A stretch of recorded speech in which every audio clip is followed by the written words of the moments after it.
Pengunjuk rasa anti pemerintah memblokir jalan-jalan utama dan bertengkar dengan polisi di Tel Aviv dan Yerusalem pada Sabtu malam 16 Maret 2024 selama protes mingguan yang menuntut pemilihan baru dan kesepakatan penyanderaan segera. Mengganggu lalu lintas telah menjadi rutinitas bagi demonstran anti pemerintah di Tel Aviv selama beberapa minggu terakhir. Tetapi Sabtu menandai pertama kalinya sejak 7 Oktober bahwa pengunjuk rasa di Yerusalem memblokir persimpangan di Paris Square setelah pidato dari anggota keluarga Sandra yang ditahan di Gaza.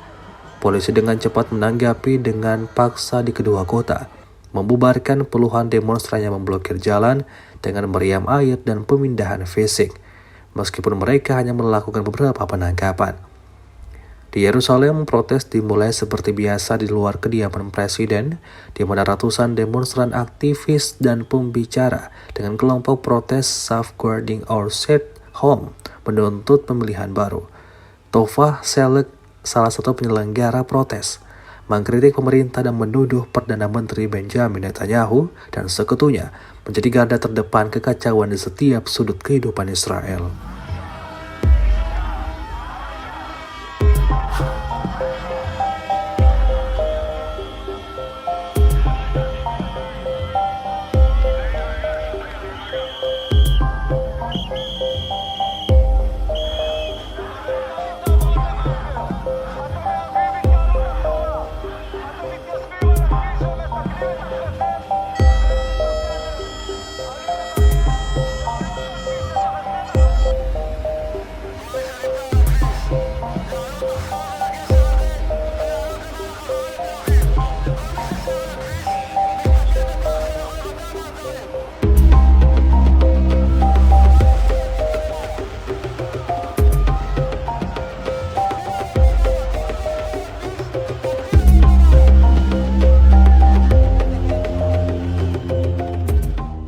Download Tribun X sekarang, menghadirkan lokal menjadi Indonesia.